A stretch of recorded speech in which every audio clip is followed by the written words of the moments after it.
Hello friends, welcome to pretty corner. और आज की इस वीडियो में हम लोग करेंगे हरतालिका तीज की पूजा। तो ये देखिए, सबसे पहले हम एक चौकी बिछाकर उस पर लाल कपड़ा बिछा लेंगे या सफ़ेद कपड़ा बिछा लेंगे। और उसके बाद हम इस तरीके से चावल से बनाएंगे अष्टदल कमल। तो यहाँ मैंने अष्टदल कमल बना लिया है और उसके ऊपर मैंने ये कलश रख दिया है। और कलश के ऊपर यहाँ पे मैंने नारियल रख दिया है और नारियल पे मैंने जो है कलावा भी लपेट दिया था और साथ में तिलक भी कर दिया था। और यहाँ पर मैं स्वास्तिक बना रही हूँ इस तरीके से। और इस तरीके से आप रोली से स्वास्तिक बना लीजिएगा। और ये 5 पल्लव लगाए हैं मैंने। इस पे मैंने चंदन और रोली दोनों से तिलक कर लिया है। और इस लोटे में मैंने हल्दी की गांठ, सुपारी और एक सिक्का डाला है। और ये देखिए, यहाँ पे हम थोड़े से चावल रखेंगे। हमारे गणपति महाराज को हम आसन दे देंगे। और हरतालिका जो तीज का जो व्रत आता है उसमें मिट्टी के गणपति ही पूजे जाते हैं, तो मिट्टी के गणपति ही लीजिएगा। और अब थोड़े थोड़े चावल का आसन देते हुए हम हमारे शिवलिंग और हमारी जो हमने मिट्टी से माता पार्वती बनाई हैं उनको भी इस तरीके से आसन दे देंगे। तो मिट्टी से ही हमें पार्वती माता और शिवलिंग बनाने होते हैं। शिवलिंग के नीचे आप इस तरीके से छोटा सा कोई बर्तन रख लीजिएगा ताकि जब आप जलाभिषेक वगैरह करें तो वो नीचे ना गिरे। अब हम सबसे पहले गणपति महाराज की पूजा कर लेंगे और उन्हें वस्त्र रूपी कलावा चढ़ाएंगे। और यहाँ पे हम उन्हें रोली से तिलक कर लेंगे और चंदन से भी तिलक कर लेंगे इस तरीके से। और प्रथम पूजनीय हमारे गणपति महाराज को हम यहाँ पे ध्रुवा घास चढ़ाएंगे जो कि उन्हें अति प्रिय है। और ये लाल रंग का फूल चढ़ा देंगे। तो गणपति महाराज की इस तरीके से सबसे पहले पूजा की जाती है। और हम इस तरीके से इत्र भी लगा देंगे हमारे गणपति महाराज को। और ये देखिए, अब हम जो है हमारे शिव भगवान को गंगा जल से स्नान कराएंगे सबसे पहले, क्योंकि भगवान भोलेनाथ को गंगा जल से स्नान कराने का बहुत ही ज़्यादा विशेष महत्व बताया गया है। और उसके बाद यहाँ पर मैं पंचामृत से स्नान करा रही हूँ। आप चाहें तो कच्चा दूध भी ले सकते हैं या पंचामृत भी ले सकते हैं। और उसके बाद अब हम यहाँ पे इन्हें फिर से एक बार साफ़ जल से स्नान कराएंगे। और अब मैं भोलेनाथ पे इस तरीके से चंदन से तिलक करूँगी। आप सफ़ेद या पीला कोई भी चंदन ले सकते हैं। और साथ ही साथ यहाँ नाग देवता को भी हमने तिलक कर लिया है। और अब ये बेलपत्र की जो सीधी साइड होती है चिकनी वाली, वो इस तरीके से हम टच करते हुए शिवलिंग पे चढ़ा देंगे। आप बेलपत्र 5, 7, 11 कितने भी चढ़ा सकते हैं। और यहाँ पे मैंने ये धतूरा चढ़ा दिया है, सफ़ेद रंग के फूल चढ़ा दिए हैं। शिव भगवान को जो जो चीज़ें अति प्रिय होती हैं, जो भी आपको आपके आसपास आसानी से मिल जाएं, आप वो सब चढ़ा दीजिए। धतूरा, सफ़ेद कलर के फूल हुए, और क्या कहते हैं, भांग हुई, पीले रंग के फूल हुए, और बेलपत्र वगैरह जो भी आपको इजीली मिल जाए आप वो सब भगवान शिव पे चढ़ा दीजिए इस तरीके से। क्योंकि जो ये हरतालिका तीज का व्रत होता है वो वैसे तो माँ गौरा को होता है, लेकिन बिना शिव भगवान के माँ गौरा को भी प्रसन्न करना मुश्किल है। तो इस तरीके से मैंने जो जो मुझे चीज़ें आसानी से मिल पाई भगवान भोलेनाथ की प्रिय, ये देखिए यहाँ मेरे को भांग मिली है तो मैंने भांग भी चढ़ा दी है।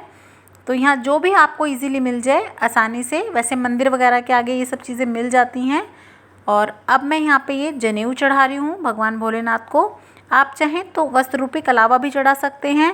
और अगर आपके पास जनेऊ नहीं है तो कच्चे सूत को भी आप 7 बार लपेट के चढ़ा सकते हैं। अब मैंने यहाँ पे चावल चढ़ा दिए हैं।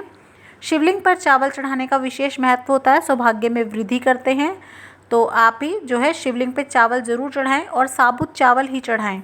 उसके बाद आपको जिन भी चीज़ों के पत्ते मिलते हैं, आंकड़े के पत्ते, धतूरे के पत्ते, वो सब भी भगवान जी को इस तरीके से आप चढ़ा सकते हैं। आप चाहें तो इन पत्तों पे अपनी मनोकामना लिखकर भी भगवान शिव को जो है अर्पण कर सकते हैं। तो यहाँ मैंने पत्ते भी चढ़ा दिए हैं। नाग देवता को भी मैंने फूल और पत्ते दोनों चढ़ा दिए हैं इस तरीके से। तो आप भी इस तरीके से चढ़ाएं। और जब आप भगवान भोलेनाथ का पूजन कर रहे हो तो ओम नमः शिवाय, ओम नमः शिवाय का आप जाप करें। और अब हम माता पार्वती को इस तरीके से चुनरी उड़ा देंगे। आप इस तरीके से लाल रंग की या पीले रंग की चुनरी उड़ा सकते हैं माता गौरा को।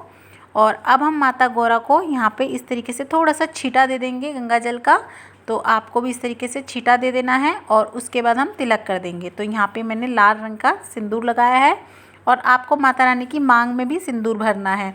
और अच्छे से सिंदूर भरिएगा क्योंकि हमें फिर माता रानी से सुहाग भी लेना होता है। तो अच्छे से तिलक और मांग भरिएगा माता रानी की। और अब ये भोलेनाथ पे मैंने जो है वस्त्र रूपी कलावा चढ़ा दिया है।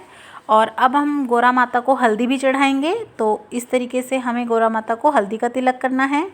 अब हम कुछ चावल के दाने भी माता पर चढ़ाएंगे, अक्षत। और ये जो हमने 16 सुहाग का सामान लिया है वो हम माता रानी के आगे इस तरीके से चढ़ा देंगे। और अब हम माता रानी को भी इत्र लगाएंगे और शिव भोलेनाथ को भी इत्र लगाएंगे। और जो हमने 16 सुहाग का सामान लिया है उसकी वीडियो भी मेरे चैनल पर है, आप जाके देख सकते हैं कि जो 16 सुहाग का सामान लेना है उसमें हमें क्या क्या चीज़ लेनी है।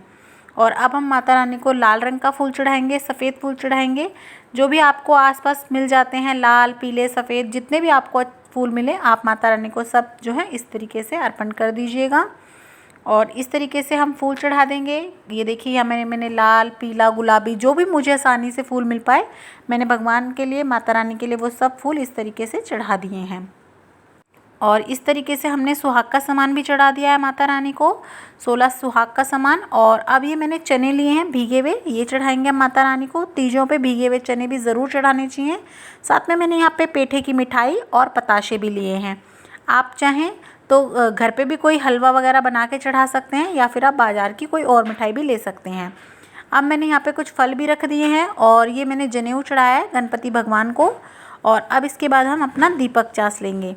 तो मैंने यहाँ पे शुद्ध गाय के देसी घी से दीपक चासा है, अगर आपके पास हो तो बहुत अच्छी बात है, नहीं तो आप तिल के तेल का दीपक भी जला सकते हैं। और अब इस तरीके से हम धूप दिखाते हुए भगवान का इस तरीके से पूजन कर लेंगे, आरती उतार लेंगे। और हम सर्वप्रथम गणेश भगवान की आरती गाएंगे, शिव भोले भंडारी की आरती गानी है और आपको गौरी माता की भी आरती गानी है। और अगर आपके पास शंख हो तो ज़रूर पूजा में शंख बजाएं। और अब ये देखिए ये कुछ दक्षिणा रख दी है मैंने, तो ये हम दक्षिणा रख देंगे, क्योंकि अगर हमसे कोई भूल चूक हुई होगी या कोई त्रुटि रह गई होगी तो दक्षिणा से वो पूर्ण हो जाएगी। और यहीं पर आपको हाथ जोड़कर जो है भगवान से माफ़ी मांग लेनी है, अगर हमसे कोई गलती हो गई हो तो हमारी क्षमा करें। और इस तरीके से हम नारियल पर भी पुष्प वगैरह चढ़ा देंगे। इस तरीके से हम सब भगवानों पे पुष्प चढ़ाएंगे, धूप दीप दिखाएंगे। और ये जो भीगे हुए चने रखे हैं हमने पूजा में, इसको भगवान को भी चढ़ाना है। और उसके बाद इन्हें बड़बेरी में बो के आते हैं, जो कांटे वाली झाड़ होती है उसमें बो के आते हैं 5, 7, 11। और ये जो हमने यहीं पे बैठ के है कथा कर लेनी है हमने पहले, और उसके बाद हमने अगले दिन जो है माता रानी से सुहाग लेना होता है। रात को हो सके तो आप जागरण वगैरह कर सकते हैं, कीर्तन कर सकते हैं। उसके बाद आप माता रानी की मेहंदी में से मेहंदी लें, सिंदूर में से सिंदूर लें, इस तरीके से माता रानी से सुहाग लें। और फिर आप अपनी जो है माता रानी का और ये जो हमारे शिव भगवान है उनका विसर्जन कर दें किसी बहती हुई नदी में या किसी भी जो है पूजनीय पेड़ में। और ये जो सुहाग का सामान है वो आप मिनस के किसी भी बड़े रिश्ते को दे सकते हैं। तो अगर आपको वीडियो पसंद आई हो तो लाइक कीजिएगा, शेयर कीजिएगा और सब्सक्राइब करना तो बिल्कुल भी ना भूलें।